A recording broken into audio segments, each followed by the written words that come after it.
नमस्कार साथियों, पूर्व जिला परिषद प्रोफेसर राम नरेश प्रसाद फिर से इनके पास हमारा मौजूदगी हुआ है और मौजूदगी हुआ है बंगाल चुनाव को लेकर के। बंगाल में बीजेपी का पूरा बम्पर जीत हुआ है, इस पे बातचीत करेंगे। और असम में भी बीजेपी का पूरा जीत हुआ है, इस पे बातचीत करेंगे। तमिलनाडु के बारे में बात करेंगे, केरला के बारे में बात करेंगे, ये सारे राज्यों के बारे में बात करेंगे इनसे। स्वागत है सर हमारे यस न्यूज चैनल पे। बहुत बहुत धन्यवाद सर यस चैनल वाले। जी सर। सर, बंगाल पूरे देश में एक चर्चा का विषय बना हुआ है कि बंगाल में बीजेपी पूरा बम्पर तरीका से जीत हासिल की है। उसके बाद बीजेपी जो खुद का अपना सीट था, इनका क्या बोलते हैं, ममता बनर्जी का, वो अपना सीट भी हार गई है। क्या कुछ कहना अब चाहिए? कुछ बोलने दीजिएगा, सवाल पर सवाल दागे जा रहे हैं। कम से कम सवाल दाग रहे हैं तो एक सवाल का जवाब ले लीजिए, फिर दूसरा सवाल दागिए।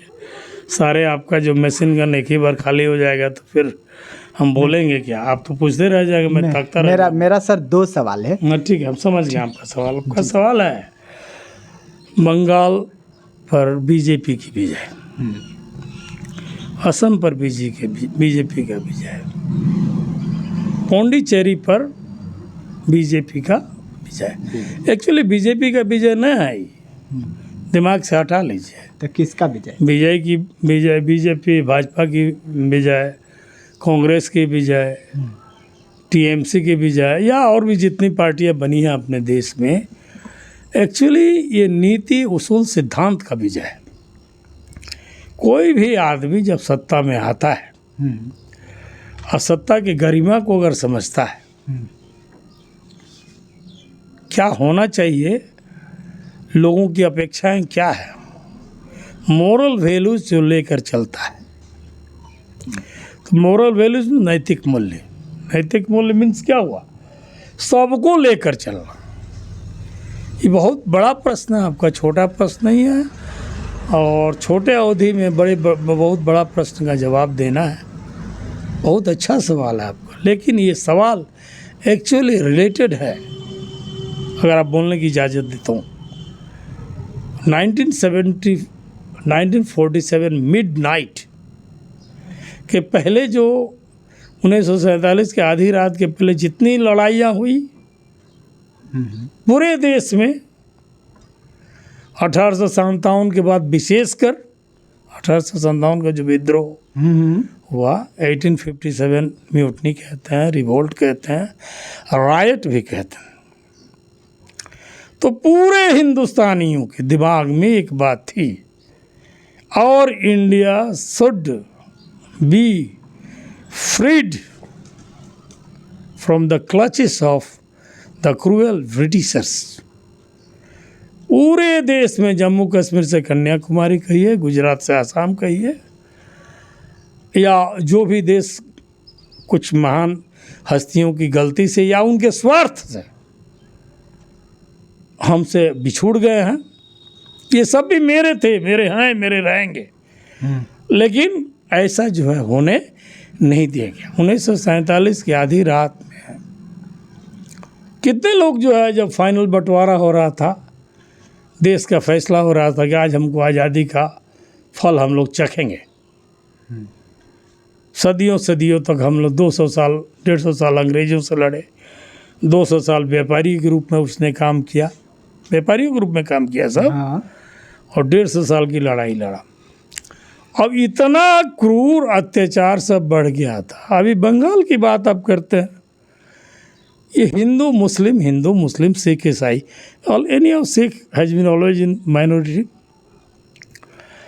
ईसाई means Christian, they also have been minority, ये लोग भी अल्पसंख्यक में हैं। लेकिन माइनॉरिटी का अर्थ आप समझिए, कोई ज़रूरी नहीं कि मुसलमान कम संख्या में है तो माइनॉरिटी में ना, ईसाई अगर बहुत कम संख्या में है तो वो भी माइनॉरिटी में है, मुस्लिम बहुत कम संख्या में है तो वो माइनॉरिटी में है।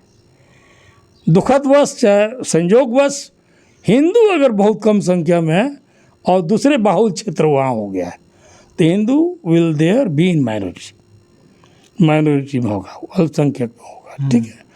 तो माइनॉरिटी और मेजोरिटी की लड़ाई छोड़िए आप। 1947 में एक लाइन कह के समाप्त कर देना चाहता हूँ। बहुत बड़ा प्रकरण है ये। बरसों की तपस्या के फलस्वरूप हम लोग सारे देशवासी अब 12 बजे रात तक कितने लोग गांव में जाए, देहात में जाइए, रूरल एरियाज में जाए, देहाती क्षेत्रों में जाइए, क्या रहता है मूल काम? शाम को जल्दी खाना बनाओ, सब्जी बनाओ, खाओ पियो, लेट जाओ। अब तो टीवी ओवी का ज़माना आ गया है, न्यूज़ का ज़माना आ गया, मोबाइल का ज़माना आ गया, तो लोग काफ़ी देर तक 9-10 बजे तक जग जाते हैं। वो भी बेड पर ही जगते हैं, बेड तो पकड़ लेते हैं 9-10 बजे। वैसी स्थिति में जिस दिन हिंदुस्तान पाकिस्तान का बंटवारा हो रहा था, फैसला हो रहा था, मेरी बात समझ रहे हैं ना? हाँ समझ रहे हैं। उस दिन आप पता लगाइए कितने हिंदू घर पे सोए हुए थे, कितने मुसलमान घर पे सोए हुए थे। उस समय पाकिस्तान आकार नहीं आया था, बाद में ना बांग्लादेश और ये सब आया है। तो ये सब जो है भारत के नाम पर था, हिंदुस्तान के नाम पर था, आर्यावर्त के नाम पर था। इसमें कोई शक नहीं ना, इंडिया के नाम पर था एकदम से वो इंडिया तो वैसी स्थिति में मुझे ये तय करना है 1947 में ऐसी क्या व्यवस्था आई, जबकि हमारे टीम में अच्छे लोग भी थे। मौलाना अब्दुल कलाम आज़ाद भी थे हमारे टीम में, खान अब्दुल गफ्फार खान साहब भी थे, जिनको फ्रंटियर गांधी कहा जाता है, सीमांत गांधी कहा जाता है। हमारे टीम में क्या नाम है, सरदार वल्लभ भाई पटेल, लौह पुरुष कहा जाता है, वो थे। और बहुत से लोग थे जो चले गए, उनको छोड़िया। जो थे उसमें इतना बहुत काफ़ी थे जिनको पूरी आज़ादी नहीं दी गई आपस में मिलकर भारत के भाग्य का फैसला करने का। आज़ादी मिली, इसका श्रेय गया किसी गांधी को गया, गांधी जी को गया श्रेय। लेकिन श्रेय के असली हकदार क्या आप भगत सिंह, राजगुरु, सुखदेव को माइनस कर देंगे? नहीं। क्या आप चंद्रशेखर आज़ाद को माइनस कर देंगे? नहीं। क्या खुदीराम बोस को आप माइनस कर दें? बंगाल का ही लड़का था। हाँ, क्या नेताजी सुभाष चंद्र बोस को माइनस कर देंगे? बंगाल का ही सपूत था जिसने कहा give me blood I shell give you freedom. एकदम। तो give me blood I shell give you freedom, तुम मुझे खून दो, तुम मुझे आज़ादी दो। तो माँ काली की धरती है, रामकृष्ण परमहंस की धरती है, वो स्वामी विवेकानंद की धरती है। ईश्वर वाली इशू पर बाद में कभी हम लोग इंटरव्यू लेंगे, ठीक है सर। इसलिए कि हमको मानना ही है कि जब ईश्वर हमारे ही हैं, अल्लाह हमारे ही हैं, राम हमारे हैं, और क्या बोलते हैं अल्लाह भी हमारे हैं। इधर हम लोग रामनवमी मनाते हैं, उधर रमजान मनाते, बड़ा कॉम्प्लिकेटेड मामला है भाई।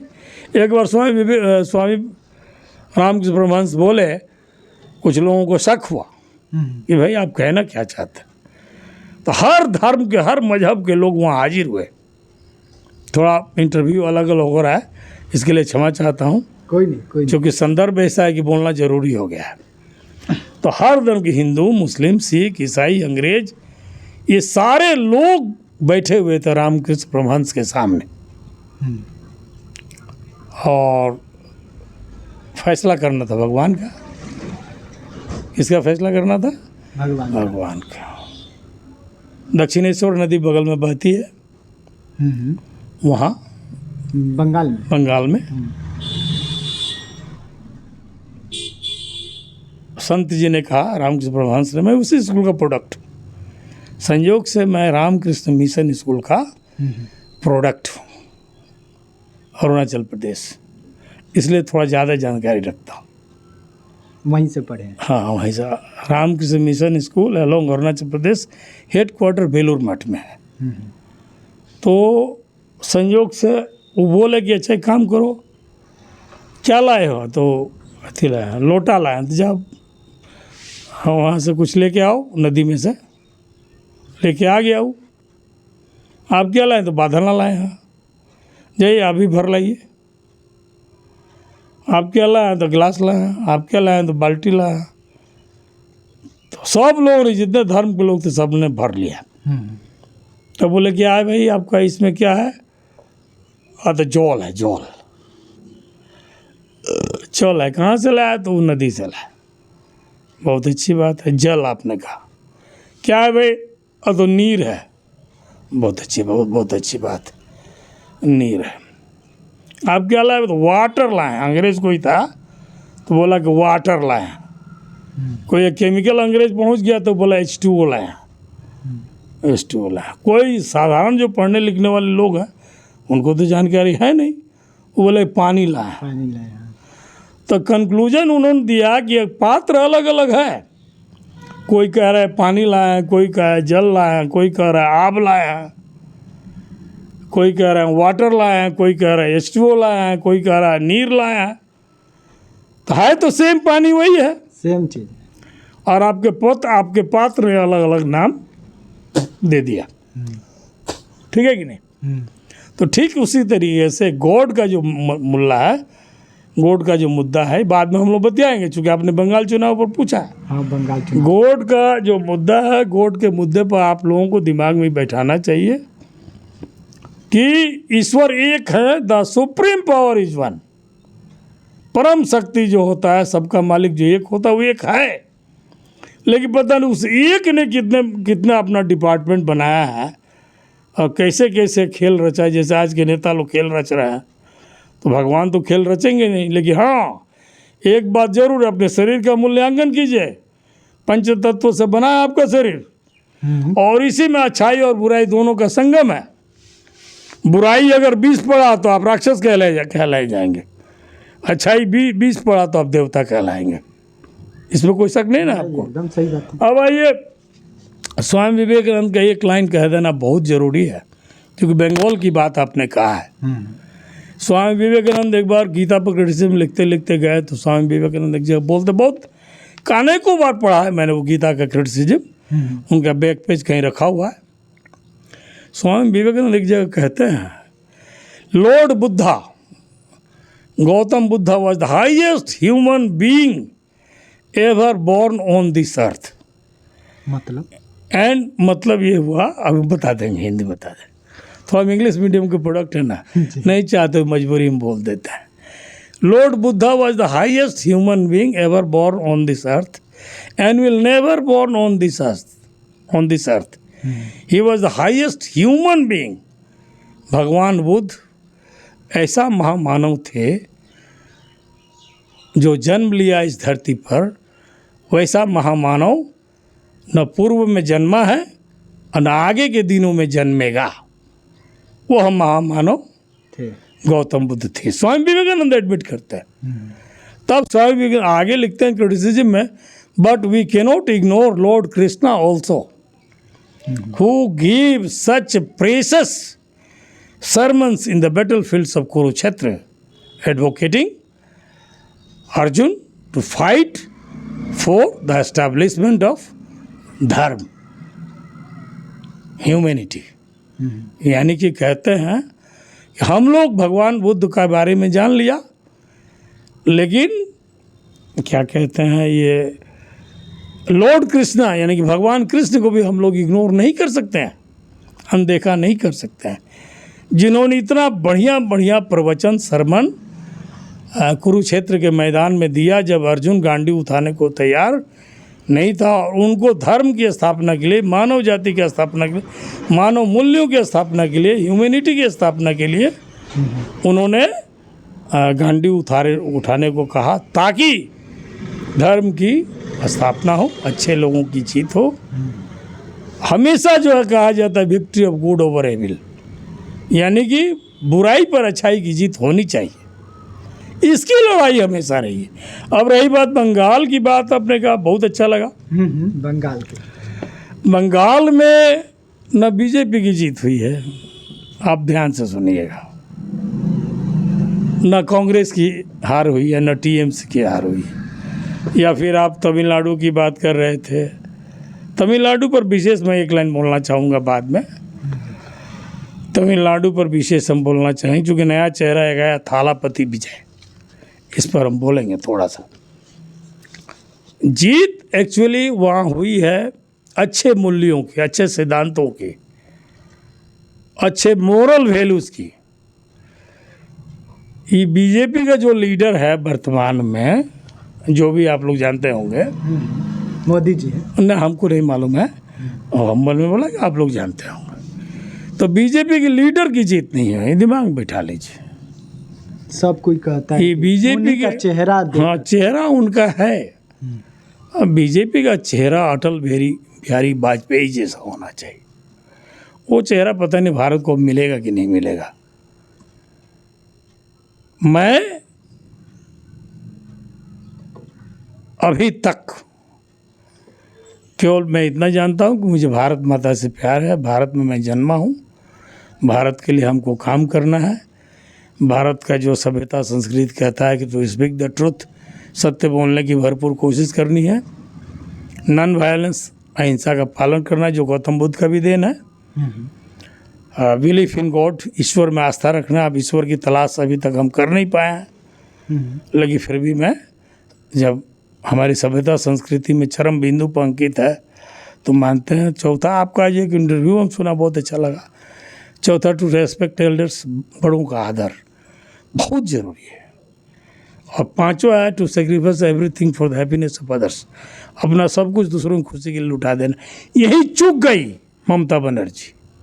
अच्छा, यही ममता बनर्जी की जितने डिफेक्ट्स थे, जितने दुर्गुण थे, मान लीजिए वहाँ का इतिहास लोग बताते हैं round about 80 lakhs of peoples before independence were converted into Muslim. They were Hindu, basically poor Hindus. They were converted into Muslims. And now they are feeling that अब वो पूछेगा हम मुसलमान हैं। कैसा परिवेश रहा होगा। यानी कि अपने ही लोग अपने लोगों को काट रहे हैं। तो सबसे पहले दिमाग में बैठा लीजिए, हिंदू मुस्लिम सिख ईसाई की लड़ाई 1947 की आधी रात को जन्म दिया इन्होंने विभाजन के जस्ट बाद। किसी को मालूम नहीं था कि हमारा भारत, सबको मालूम था कि भारत आज़ाद होने जा रहा था, मगर कुछ स्वार्थी नेताओं को माइनस कर दीजिए। दोस्त से काम नहीं चलेगा, देश से काम चलेगा। दोस्त तो आएंगे और जाएंगे, देश रहेगा तो बहुत दोस्त मिलेंगे। जूलियस सीजर के बारे में भी कभी बताएंगे आपको। आज जब देश ही मर जाएगा तो दोस्तों को लेकर आप क्या करेंगे। सही बात है। ये बात जो है बहुत ज़रूरी है, और इसलिए मैं कहूँगा बहुत अच्छा से मूल्यांकन किया मैंने किया। बीजेपी अच्छा काम कर रही है तो बीजेपी को जितना है। बीजेपी ने जितना निगेटिव वैल्यूज़ है, नकारात्मक काम जो किए गए हैं ममता बनर्जी के द्वारा, उसका अध्ययन किया बीजेपी ने। जो टीम का जो लीडर है साधारण कूटनीतिज्ञ नहीं है, वो अध्ययन करना जानता है। अध्ययन किया, एक एक ममता बनर्जी के वीक पॉइंट्स को उन्होंने लिस्ट बनाया, और लिस्ट बना के जितना उनका फायर ब्रिगेड है, असामाजिक फायर ब्रिगेड, उसको जो है कैसे तोड़ा जाएगा उसकी रणनीति बनाई। कैसे लोगों में दहशत है, दहशत कैसे दूर की जाएगी इसकी रणनीति बनाई गई। कैसे लोग जो है हिंदू मुसलमान के नाम पर, कहीं हिंदू पीटा जा रहा है, कुचला जा रहा है, तो कहीं मुस्लिम कुचला जा रहा है, पीटा जा रहा है, कहीं सिख पीटा जा रहा है, कुचला जा रहा है, कहीं ईसाई कुचला जा रहा है, पीटा जा रहा है। यानी कि जहाँ जैसी मेजोरिटी वैसा काम आप करेंगे। आप जब सीएम हो गए बंगाल के, कितना दिन मौका मिला ममता जी को? 17 साल के, कितना 15 साल 15 साल हमारे यहाँ जो बोलते हैं तो हमको न चाहो तो कोई बात नहीं, मगर किसी और को चाहोगे तो बड़ी मुश्किल होगी। बड़ा अच्छा लगता है। सही बात। इन्होंने भी बहुत अच्छा काम किया। तो 15 से ये नीतीश कितना बीच का जो है चर्चित फिगर है, कितना अच्छा से अध्ययन किया। इंजीनियर ना भाई, टेक्निकल ब्रेन रखता है ना, कितना गुणा भाग करके एक्चुअली वो अंदर से जो है, ये लोग कहता है कि ना भाई ऐसी बात है, उधर जाएगा तो मदरसा वाली बीमारी आएगी, इधर आएगा बीजेपी में तो आरएसएस वाली बीमारी आएगी। ऐसा लोग भड़काते हैं लोगों को। लेकिन सबसे बड़ी बात है मातृभूमि की पूजा करना सबसे बड़ा काम है। मैं मान कर चलता हूँ कि ब्राह्मण भारतवासी हो, क्षत्रिय भारतवासी हो, मुसलमान भारतवासी हो, हिंदू भारतवासी हो, चाहे कोई भी भारतवासी हो, 1 माँ के गर्भ में जन्म लिया है, 1 माँ के गर्भ में पैदा हुआ है, 1 माँ के गर्भ में वैश्य भारतवासी हो, शूद्र भारतवासी हो, दरिद्र भारतवासी हो, चंडाल भारतवासी हो, मेहतर भारतवासी हो, वो मेरा भाई और रक्त मेरा रक्त है। अगर इस नीति पर ममता जी चली होती और सबके हितों का ख्याल रखी होती तो ममता तो हो सकता है लाइफ लॉन्ग सेवा देती बंगाल में। ज्योति बाबू के पास कोई नहीं था, मार्क्सिज्म था, कम्युनिज्म है। वो जो है 20 साल तक ज्योति बाबू को कोई टच नहीं कर पाया। तो इसलिए ज्योति बाबू के राज्य में ज्योति बाबू ने सब चीज़ पर ध्यान रखा, हर एक मूल्य पर ध्यान रखा। और ममता जी पता नहीं 5 साल 10 साल तक तो ठीक चली, उसके बाद पता नहीं कुछ हुआ होगा। सत्ता जो है लोग कहते हैं कि इंद्र को पगला देता है। यानी ममता जी के कमी के कारण ही वो हार गई। बिल्कुल ममता जी 100% ममता जी की कमी नहीं। ममता जी, लोग कहते हैं कि king is known by his associates, राजा अपने दरबारी से जाना जाता है। तो ममता जी के जो दरबारी हैं वो चपड़गंजू निकले, ममता जी के दरबारी है चाटुकार निकले। ममता जी को दरबारी जो अगर कहे होते हैं कि अगर ना ये गलत है, ममता दी है गलत है, हाई कीजिए, सबके साथ इंसाफ कीजिए, सिखों को भी बराबर का सुख दीजिए, मुसलमानों को भी बराबर का सुख दीजिए, हिंदुओं को भी लेकर चलिए, क्या बोलते हैं, ईसाइयों को भी लेकर चलिए। अब इस देश का परिवेश 1947 के बाद ऐसा बन गया है जो 1947 के बाद है, यहाँ भारत के नाम पर है। और भारत के नाम पर एक बड़ी से बड़ी ताकत, बड़ी से बड़ी जाति, छोटी से छोटी जाति को बराबर का हक मिलना चाहिए। अच्छा सर, बीजेपी में आपको क्या चीज़ अच्छा लगता है? बीजेपी में हमको सब चीज़ अच्छा लगता है, कुछ भी अच्छा नहीं लगता है। सवाल है कि मैं इतना दुखी हूँ। मेरा जो देश हिंदुस्तान है, मेरा जो देश भारत है, मेरा जो देश इंडिया है, ये बीजेपी क्या है? जैसे आप मान लीजिए किस क्लास तक पढ़े हैं पत्रकार महोदय? 10th तक चाहे इंटर तक पढ़े हैं। तो मान लीजिए आप किस स्कूल से पढ़े हैं? किस स्कूल से पढ़े हैं? Ramdas high school. Ramdas high school से। यानी कि और भी तो बहुत सारे स्कूल्स होंगे बिहार में। हाँ।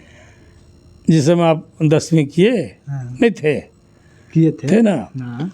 उसी तरीके से जैसे हम मान लीजिए MM LLB PhD है, PhD अभी एनरोल्ड है, देखिए कब तक क्या होता है। तो मैं ये कहना चाहता हूँ, हमको जिस कॉलेज में एडमिशन मिला उसी से ना हम पास करेंगे। हाँ। है? तो ये आप जान लीजिए, जैसे हम रामकृष्ण मिशन स्कूल के प्रोडक्ट हैं अरुणाचल प्रदेश के। तो आप ये जान लीजिए, जहाँ जिसका एडमिशन मिला और जिसकी नीति अच्छी रही, जिन्होंने हर पहलुओं पर अध्ययन किया और सबको लेकर चलने के बाद सोचा है, वो सफल होगा। तो बीजेपी के पास कोई खास फंडा नहीं है। लोग बदनाम करते हैं कि बीजेपी हिंदू के नाम पर जीतती है ना। ये तो हम लोग हैं, चना बेचने वाले, भूजा बेचने वाले, चप्पल बेचने वाले, भूजा बेचने वाले। जय श्री राम तो जय श्री राम, जय हनुमान तो जय हनुमान। ए भाई, हनुमान जी गदा लेके घर घर रक्षा नहीं ना करेंगे। हनुमान जी ने तो सब ताकत दे दिया आपको, अल्लाह जी ने सब ताकत दे दिया आपको, गॉड जी ने सब ताकत दे दिया आपको। अब जो है आप अपनी रक्षा स्वयं नहीं करेंगे तो अल्लाह भी आपकी रक्षा नहीं करेगा। आप अपनी रक्षा स्वयं नहीं करेंगे तो भगवान भी आपकी रक्षा नहीं करेंगे। तो इन नटसल मैं ये कहना चाहता हूँ, रक्षा उन्हीं की होगी जो भगवान की इबादत करे, अल्लाह की इबादत करे, प्रार्थना करे, पूजा करे, लेकिन अपने शौर्य पर विश्वास रखे, अपने काबिलियत पर विश्वास रखे, अपने ताकत पर। यहाँ तो लोग अपने लोगों को दर दर बांटते फिरते हैं। अभी मैं अपने बारे में इंटरव्यू बाद में दूंगा। 2001 से जो मेरी यात्रा शुरू हुई, मैं आना नहीं चाहता था राजनीति, लेकिन ये 25 साल में बहुत कुछ हमको भी सीखने को मिला है। अरे बड़े खतरनाक लोग हैं। जो हमारा चेला हुआ करता था सब, सर बंगाल देश पे जो सवाल था मेरा, हाँ बंगाल, ये तो हो गया। और जाते जाते क्या कहिएगा? हाँ जाते जाते मैं ये कहूँगा, न मुझे बीजेपी की चर्चा करनी है, न मुझे टीएमसी की चर्चा करनी है, न मुझे कांग्रेस की चर्चा करना है। सबसे बड़ी चर्चा मुझे करनी है अपने लोगों के फीलिंग्स, हमारे लोगों में क्या चिंतन है, हमारे लोग क्या भारतीय सभ्यता संस्कृति को पूरी तरह समझते हैं कि नहीं, हमारे लोग भारतीय सभ्यता संस्कृति की आज भी पालन करने के लिए तैयार है कि नहीं, क्या हमारे लोग आज भी मानने को तैयार है कि नहीं, जियो और जीने दो, जियो और जीने दो, लिव एंड लेट लिव। अगर लिव एंड लेट लिव हमारे लोग मानने को तैयार हैं तो ऐसी स्थिति में ये जीत लोगों की हुई है। जहाँ अच्छे लोगों की संख्या ज़्यादा हुई, पुण्य जीत गया, अच्छे लोग जीत गए। आज जहाँ बुरे लोगों की संख्या ज़्यादा हुई, बुरे लोग हार गए। असली लड़ाई यही है, मतलब बुराई पर अच्छाई की जीत है, बुराई पे अच्छाई की जीत है। Victory of good over evil है जी, ठीक है। ठीक है। और ये आप बन चुकी हो जो